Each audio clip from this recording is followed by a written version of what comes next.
Hello crafters, and welcome to my channel, Amy Makes That. Thanks for stopping by, and if you're new here, welcome. My name is Amy and I create content all about the Cricut, like today's tutorial, which is on 3 different wedding decor projects that you can make with your Cricut. Now, as a bride myself, I know that it can get pretty overwhelming with the cost of your wedding. Anyone that is looking to get a Cricut for your wedding, please do it because you will not regret it and you will make so much with it. And as always, all of the products that are used in today's video will be linked in the video description. So before I get into the video, as always, thank you so much for today's video shout out. I would not be here today without you, and I am just so very grateful. So if you want to get featured in my next YouTube video, then please check out my Patreon community. I think we're ready to get into today's tutorial, so let's get to it.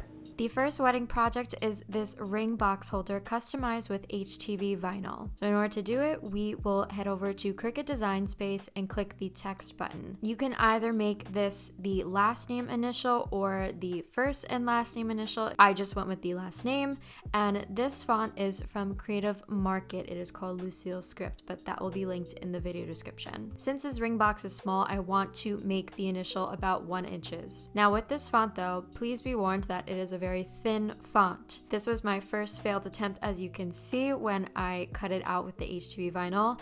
It cut out so small, but I found a way to bypass this. Keep it at 1 inches at the same size, but you're going to keep duplicating this and overlap it.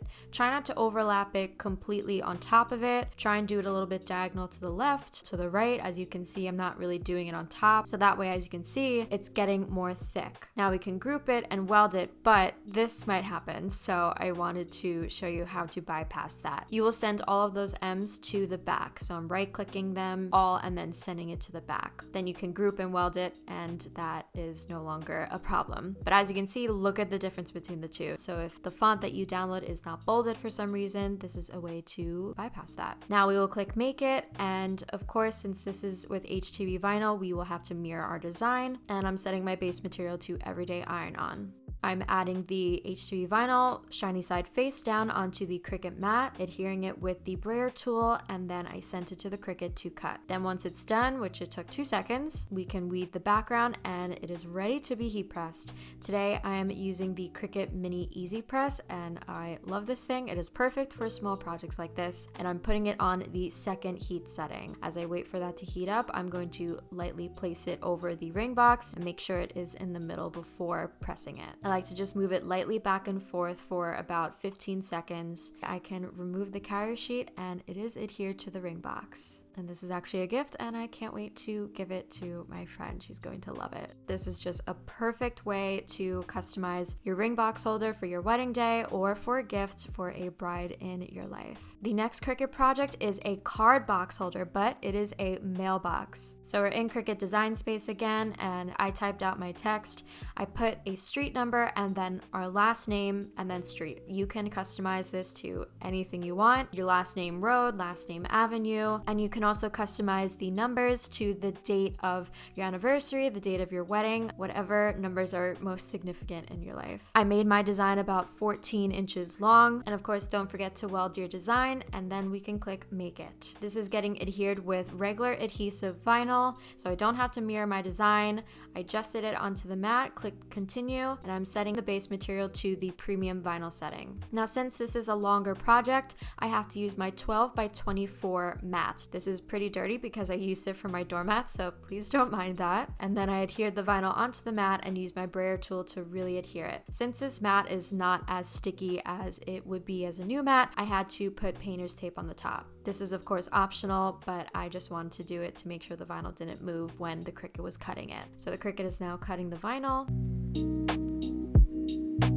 And then we can remove the background and weed. Some of the areas got stuck, so I'm removing those with my weeder tool. And next I'm going to measure out my transfer tape. This is from the Dollar Tree. It is my favorite transfer tape by far, and I have a video on other places that you can get transfer tape, and I will put the link for that card here. But now I'm adhering it to the vinyl, carefully pressing it down, and then I'm going to use my XL scraper tool. This is the first time I think I'm using it in a video, and I'm super excited. I think this was just way easier than using my smaller one because this is a bigger project. Now this is the old decal. I actually showed this in a previous vlog of mine for my engagement party. I loved how it looked, but it was a little bit too small for my liking, so I'm going to remove that now. The easiest way to remove adhesive vinyl is by using your scraper tool and some tweezers. And look at all that leftover vinyl. Oh my gosh, my desk was a mess. And some of the sticky adhesive was still on the mailbox, so I took some rubbing alcohol and a cotton ball and just lightly went over that. So what was nice about this is that I left a little bit of transfer tape room at the top so I can tape it and see what it looks like before actually adhering it. So make sure you measure both the left and right side and also the bottom to ensure that it is straight. So to keep your design straight where your measurements were,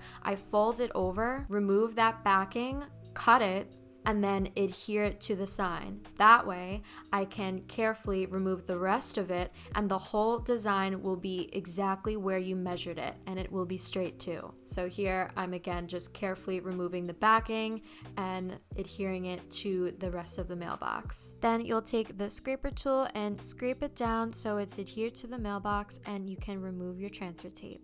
I love this card box idea. It is perfect for anyone that wants to have a unique card box. And the last project is these wood moons that say the bride and groom. These will go on the back of your seats at your sweetheart table. It is the main table that the bride and groom will be sitting at. This pin was my inspiration. I loved it and I had to recreate it. These are the wood moons that I got. I ordered them from Etsy and she was able to drill holes into mine, which I was very thankful for. The next part, again, is very repetitive, but type out your text again in this beautiful font. So you'll type out the bride, the groom, and rotate them so they fit onto the moon.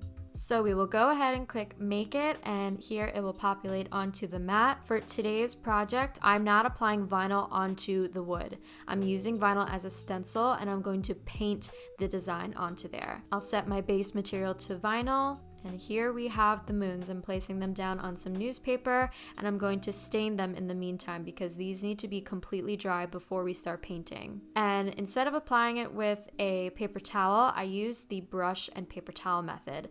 I didn't want it to be too dark, so I dipped the paintbrush into the stain and then wipe it with the paper towel to give it a lighter effect. It worked really well with these moons and I loved the color. So I'm letting them sit for about an hour or so, but if you have time, I would let them sit for at least 24 hours. I'm using Cricut's removable vinyl. This is my favorite to use when painting anything because permanent vinyl will sometimes peel up the wood. So the Cricut is cutting the vinyl and then I can remove it once it's done, and I'm going to cut it in half because I want the groom and bride to be separate. Since this is going to be a stencil, we are not weeding the background or the inside of the letters. We are weeding the actual words because we are painting the words. This is the method that I use for my doormats as well. So as you can see, the bride is shown clearly and I'm removing the words. So I'm repeating the same exact steps for the groom, and then I'm cutting it a little bit extra because I want to actually see where the design is going to go. And I want to make sure that I can measure the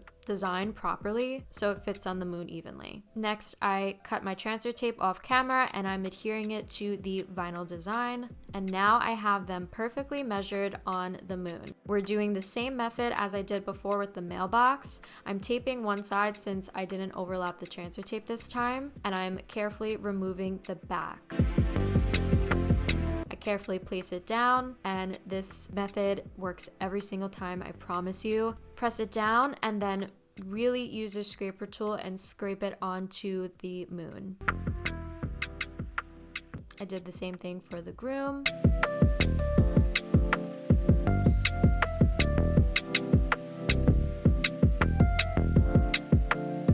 Then we can remove the transfer tape, and please be careful because since this is removable vinyl we're working with, it might not want to adhere as well as permanent vinyl, but I just took the scraper tool and lightly scraped it and removed those bubbles. I'm repeating the same process for the groom. Some of those pieces are just really stubborn, but I put the scraper tool over it and you're good to go.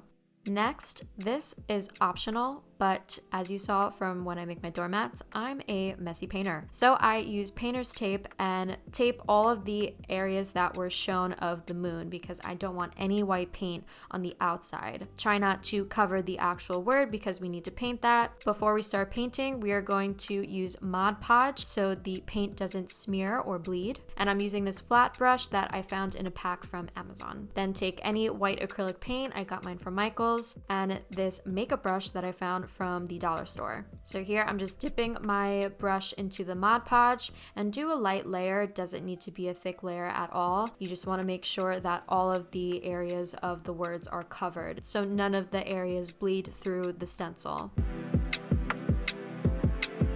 Then I got a little paper plate and added some white paint on there, and I dab a little bit on the paintbrush, but then also dab the rest onto the other part of the plate because you want it to be a very thin layer each time you apply it. If you do too thick of a layer, it's going to bleed through. So I dab a little bit in the paint and then I dab it off of there. I did about 3 coats to make sure it was a bright white, and that's why I also like using white removable vinyl, especially if I'm working with white paint, because then I can see if it's a bright white yet. So my camera died mid-painting, but as you can see, this is the brightest white and it basically blends in with the white vinyl. So I know that 3 coats were a good amount. I removed the rest of the vinyl and then take your weeder tool and remove the inside of the letters. There were only a few areas that bled through, but I will show you how to easily fix that. You'll take that same flat brush and dip a little bit of stain onto the brush and clean it up with those areas. And then if any white areas were chipped a little bit, you can dip that brush again into the white paint. Now I came up with a really interesting way to tie my twine to the moon. There probably was an easier way than this, but I could not figure out a new way. So let's have the camera focus. I'm going to make, I think I made about 5 knots in a row on the same knot. Yeah, so I made about, oh, no, we're doing 6 knots. So I made 6 knots and I probably should have threaded the twine in before I did that, and I pulled it through here. So that knot is right there. I made a loop and then I tied that together. From that loop, you want to make another knot.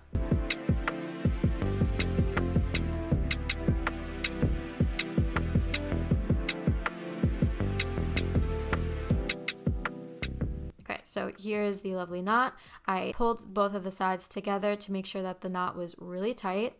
And then you will cut the rest of that twine off so you're left with the loop. Now you can use the rest of that twine and loop it through there. So that way you have both sides on it and can tie one side to the left side of the chair and the other side to the right side of the chair. This is just an example of how I tied it to my chair, but I really needed another person so that way you can tie it. I just wanted to give you the gist of how you're able to tie the string onto the chair. As for that main knot, I took some hot glue and I glued that knot onto the wood, so that knot is not going anywhere. I also hot glued the back of it too, just to be extra safe. And that is how you make these adorable wood moons for your sweetheart table seats. I cannot wait to use these for my wedding, and it is a beautiful wedding decor piece for your reception. Now let's close out this video. Thank you so much for watching today's tutorial. Let me know what your favorite wedding project was and if you've made any of these before. So if you liked today's video, please don't forget to give it a thumbs up and click my subscribe button to see more videos like this. I will be rolling out plenty more wedding videos, I promise, throughout this year, including your own cornhole boards for your reception, how to apply a vinyl decal to an antique oh my god. How to apply a vinyl decal to an antique mirror. There we go. If you're interested in those wedding videos, then please subscribe and click the notification bell so you get notified when I post. Thank you again, as always, for watching and supporting my channel. I will see you all in the next video. Bye!